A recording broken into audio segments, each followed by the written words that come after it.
तो यहाँ पर आप लोग देख सकते हो कि आपको एक इमेज देखने को मिल रही है और यहाँ पर एक ऑब्जेक्ट भी है। तो इमेज ऑब्जेक्ट से कितनी डिस्टेंस पर है, उसकी एक्चुअल पोजीशन क्या है, क्या वो साइज में छोटी है या बड़ी है, वो किस पॉइंट पर बन रही है, वो सीधी बन रही है या उल्टी बन रही है, इन सभी चीजों की इंफॉर्मेशन हमको पता चलती है रे डायग्राम की हेल्प से। Okay, so the distance of image from the object can be found out by the method called रे डायग्राम। सर ये क्या होता है, let's quickly understand. It is a method of locating the position, size and nature of the image. तो इन सब चीजों के बारे में अपन लोग पता लगाते हैं। ओके बालकों, अभी आपको ये जो इमेज है ये कैसी दिख रही है? ऑब्वियसली यहाँ पर जो हमें इमेज दिख रही है वो सीधी है, राइट? तो इसको अपन लोग बोलेंगे this is a erect image. In the same way this image is magnified. आप लोग देख सकते हो कि आपका जो पाम है उसकी जो इमेज है it gets magnified. Now here the image is inverted. जब इमेज उल्टी होती है, मतलब जैसे कि अगर ये ऑब्जेक्ट है और इसकी इमेज कुछ इस तरह से बनी, लेट्स से ये ऑब्जेक्ट है और इसकी इमेज कुछ इस तरह से बनी, then we would say this is inverted image. Okay, at last diminished. Diminished का मतलब हो गया कि जितना बड़ा हमारा ऑब्जेक्ट था उससे छोटी इमेज अगर बनेगी तो उसको बोला जाता है बालकों diminished image. Now basic diagram कैसे बनाते हैं, रे डायग्राम, लेट्स क्विकली अंडरस्टैंड। तो हमारे पास लेट्स से एक स्केल है, यहाँ पर मैंने अपनी तरफ से कुछ डायमेंशंस लिए हैं, आप इनको चेंज भी कर सकते हो। तो मैंने इसको 12 सेंटीमीटर समथिंग का कुछ ड्रॉ किया और ये हो गई हमारी प्रिंसिपल एक्सिस। इसके बाद मैंने कुछ 3 सेंटीमीटर का एक पॉइंट लिया, let's say this is pole. तो ये हमारा जो मिरर बनने वाला है उसका पोल होने वाला है। फिर मैंने प्रोटेक्टर की हेल्प से एक मिरर को ड्रॉ किया। होपफुली आप लोगों को आइडिया लग गया होगा। अब अगर हम इसको पॉलिश करेंगे तो अब जो मिरर बनेगा that is going to be a concave mirror. ठीक है भाई, ये हो गया हमारा कॉनकेव मिरर। इसके बाद कॉनकेव मिरर के पोल से मैं अज्यूम कर रहा हूं कि 2 सेंटीमीटर की दूरी पर मेरा फोकस होगा। तो ये हो गया मेरा फोकस। और इसके बाद रेस्ट 2 सेंटीमीटर पर हो जाएगा हमारा सेंटर ऑफ कर्वेचर, क्योंकि ये चीज हम पहले से पढ़ चुके हैं कि सेंटर ऑफ कर्वेचर और पोल के जस्ट मिड में फोकस होता है। तो इस तरह से कुछ हम रफली डायग्राम बना सकते हैं। ये एक बेसिक डायग्राम है कॉनकेव मिरर के लिए। अच्छा सर जी, ठीक है, थोड़ा बहुत आइडिया तो लग गया। Now rules for making the रे डायग्राम। अब इसमें ना टोटल 4 नियम है कुछ, जो हमने प्रैक्टिकली डिटरमाइन किए हैं, तो उनको अपन लोगों को समझना है। तो कौन कौन से वो नियम है?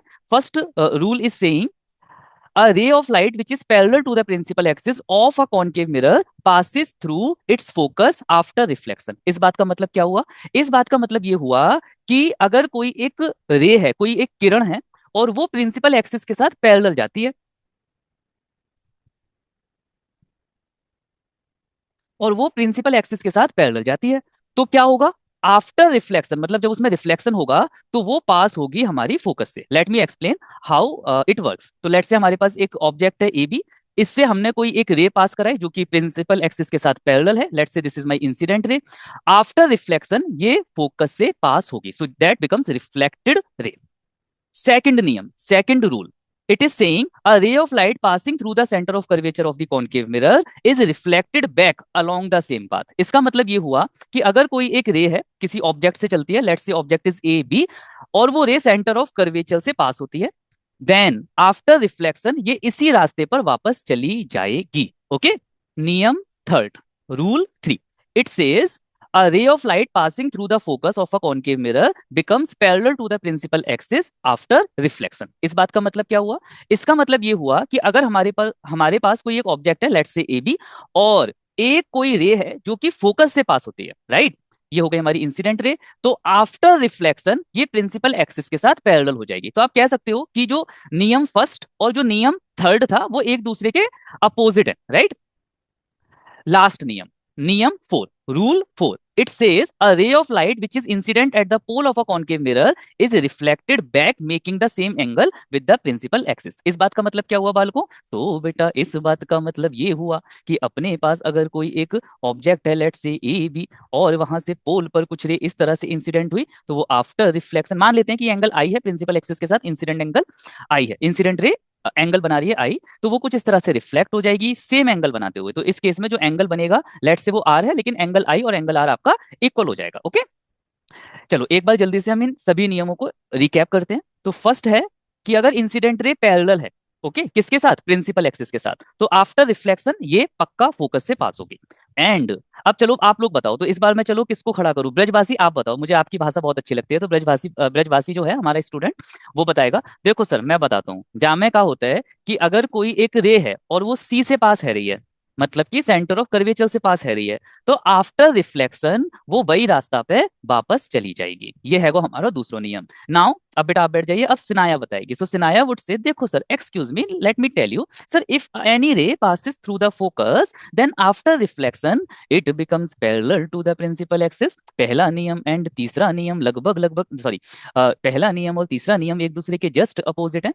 और अब बताएंगे हमारे रामकली जी, तो रामकली जल्दी से बताइए। ओके सर, देखिए मैं बताती हूँ अगर इंसिडेंट रे पोल पर इंसिडेंट हो रही है ना सर, तो ये सेम एंगल के साथ वापस चली जाएगी। तो ये है हमारा नियम 4, बहुत ही इंपॉर्टेंट नियम है, बार बार मैं इनका यूज करने वाला हूं। नाउ ऑब्जेक्ट एट इंफिनिटी, क्या हो अगर अपने पास एक कॉनकेव मिरर है और उसमें जो ऑब्जेक्ट है वो इंफिनिटी पर रखा हुआ है, लेट से उसका पोल P है, फोकस F है और सेंटर ऑफ कर्वेचर C है। ऑब्जेक्ट हमारा बहुत दूर इंफिनिटी पर है, आप ऐसे अज्यूम कर सकते हो जैसे कि सन हो गया, स्टार्स हो गए, तो ये लगभग लगभग हमसे इनफाइनाइट डिस्टेंस पर है। तो इनफाइनाइट डिस्टेंस से चलने वाली जो रेज हैं अगर वो कॉनकेव मिरर के द्वारा कन्वर्ज की जाएंगी तो वो आखिर किस पॉइंट पर मिलेंगी, उसकी इमेज कहां पर मिलेगी, लेट्स अंडरस्टैंड।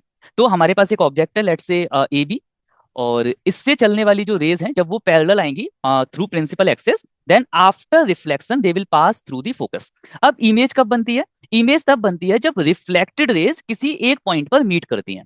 तो इस केस में अभी हमें केवल एक रिफ्लेक्टेड रेज मिली है, हमें एक और चाहिए। तो let's say this is another ray which also comes out parallel to the principal axis and after reflection it is passing through F. तो यहां पर हमें दो रिफ्लेक्टेड रेज मिल गई जिन्होंने एफ पॉइंट पर कट किया, हेंस इसकी जो इमेज बनेगी वो फोकस पर बनेगी। तो पोजीशन ऑफ इमेज जो बनने वाली है अगर इंफिनिटी पर ऑब्जेक्ट रखा हुआ है तो नेचर क्या होगा। नाउ पोजीशन ऑफ इमेज जब ऑब्जेक्ट हमारा इंफिनिटी पर रखा हो तो फोकस पर होगी। नेचर क्या होगा इमेज का, तो इमेज जो होगी वो रियल होगी, इन्वर्टेड होगी मतलब उल्टी बनेगी, एंड हाईली डिमिनिस्ड जिसको आप पॉइंट साइज भी बोल सकते हो। Next, object is placed beyond C, centre of curvature से थोड़ा सा बियॉन्ड दूसरी तरफ रखा हुआ है, कुछ इस तरीके से ऐसे ऐसे ऐसे ऐसे। और सी के बियॉन्ड अगर हमारा ऑब्जेक्ट रखा है तो उसकी इमेज कहां बनेगी, तो ए भी आपका ऑब्जेक्ट है। अब देखो बालकों, एक रेस पैरेलल आई, हम लोग नियम जानते हैं, तो पैरेलल रेस जो होगी वो फोकस से पास हो जाएगी। सेकंड जो है वो फोकस से पास हो रही है, तो नियम थर्ड ये पैरेलल हो जाएगी। और यहां पर आप देख सकते हो कि आपकी जो दो रिफ्लेक्टेड रेज हैं, जो दो रिफ्लेक्टेड रेज हैं उन्होंने एक दूसरे को सी और एफ के मिड में कहीं जाकर कट कर दिया है। तो ये हो गया हमारा इमेज की पोजीशन। ओके, इमेज हो गई हमारी बी डैश ए डैश, ऑब्वियसली इन्वर्टेड इमेज बन रही है, उल्टी इमेज बन रही है। तो पोजीशन ऑफ इमेज जब हमारा ऑब्जेक्ट सी के बियॉन्ड रखा जाएगा तो इमेज जो हमारी बनेगी वो बनेगी सी और एफ के बीच में। नेचर क्या होगा बालको, रियल इमेज बनेगी, इन्वर्टेड इमेज बनेगी और डिमिनिस्ड बनेगी, साइज में थोड़ी सी छोटी बनेगी। इन्वर्टेड मतलब उल्टी बनेगी, रियल बनेगी। सर वर्चुअल कब बनती है, वर्चुअल भी बताऊंगा, लास्ट केस जो होता है उसमें वर्चुअल इमेज बनती है। ऑब्जेक्ट एट सी मतलब अगर ऑब्जेक्ट हमारा सेंटर ऑफ कर्वेचर पर रखा हुआ है, जल्दी से रे डायग्राम बनाते हैं, आप इन्हीं डायमेंशन का यूज कर सकते हो अपने एग्जाम्स में। एक कॉनकेव मिरर बनाया, उस कॉनकेव मिरर में हमने सी पॉइंट के ऊपर एक ऑब्जेक्ट रखा और एक रे पैरेलल जो कि फोकस से पास होगी, दूसरी रे फोकस से पास हुई जो कि आफ्टर रिफ्लेक्शन पैरेलल हो जाएगी। इन दोनों ने एक दूसरे को कट किया सी के नीचे, है ना। तो जो भी हमारा ऑब्जेक्ट का साइज था उसी साइज की इमेज बनी, सी पर बनी, इन्वर्टेड बनी, रियल बनी। ओके, तो देख लेते हैं position of image at C. Nature of image क्या होगा बेटा, रियल बनेगी, इन्वर्टेड बनेगी और सेम साइज की बनेगी। Great. Object between F and C, तो अगर ऑब्जेक्ट हमारा एफ और सी के बीच में रखा है, मतलब फोकस और सेंटर ऑफ कर्वेचर के बीच में कहीं रखा है, तो उस केस में क्या होने वाला है, उस केस में रेस पैरेलल आई, ऑब्वियसली आफ्टर रिफ्लेक्शन फोकस से पास होगी। रेस फोकस से पास हुई, आफ्टर रिफ्लेक्शन पैरेलल हो जाएगी। दो रिफ्लेक्टेड रेज ने बियॉन्ड सी जाके कहीं कट किया है, तो जो हमारे ऑब्जेक्ट की इमेज बनेगी वो उल्टी बनेगी मतलब इन्वर्टेड बनेगी, साइज में बड़ी बनेगी, जिसे हम बोल सकते हैं मैग्नीफाइड बनेगी। ओके, तो position of image beyond C. Nature क्या होगा बालको, नेचर ऑफ इमेज को अगर मैं समझाऊं तो रियल होगी, इन्वर्टेड होगी, मैग्नीफाइड होगी मतलब साइज में थोड़ी सी बड़ी होगी। ओके, नेक्स्ट, अगर ऑब्जेक्ट एफ पर रखा हो तो इसके लिए आप लोग मुझे एक बात बताओ, दो पैरेलल लाइन एक दूसरे को क्यों कट नहीं करती। अब आप में से कुछ लोग बोलोगे कि सर पैरेलल लाइन के दांत नहीं होते इसलिए वो एक दूसरे को कट नहीं करती, लेकिन नहीं, इसका करेक्ट आंसर होगा कि उनके बीच की जो डिस्टेंस है वो कभी भी बदलती नहीं है, दैट्स वाई वो कभी भी एक दूसरे को कट नहीं करती। बट बाय डेफिनेशन हम लोग ऐसा मानते हैं कि two parallel line cut each other at infinity, right. तो यहाँ पर हम लोग इस कॉन्सेप्ट को यूज करेंगे। तो लेट्स से हमारे पास कोई एक कॉनकेव मिरर है, कुछ इस तरह से कॉनकेव मिरर का एक पोल हो गया, और फोकस और सेंटर ऑफ कर्वेचर, ऑब्जेक्ट को कहाँ रखना है, इस बार फोकस पर रखना है। ठीक है, चलो डायग्राम बनाते हैं। रेस पैरेलल गई, आफ्टर रिफ्लेक्शन फोकस से पास हो गई, ये तो होना ही है। इसके बाद क्या होगा बालकों, एक रेस जो है हमारी वो बिल्कुल जस्ट फोकस से पास हो गई है ना।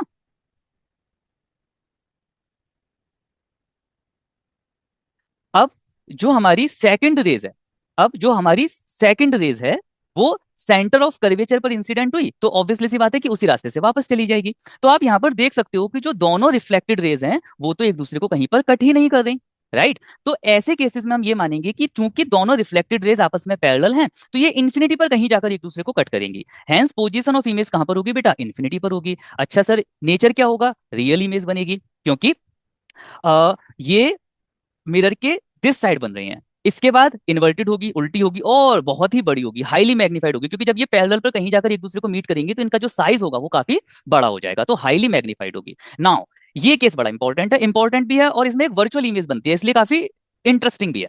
Object beyond P and F, मतलब sorry, now object between P and F, जब हमारा ऑब्जेक्ट पोल और फोकस के बीच में रखा होगा तब उसकी इमेज कहां पर बनेगी।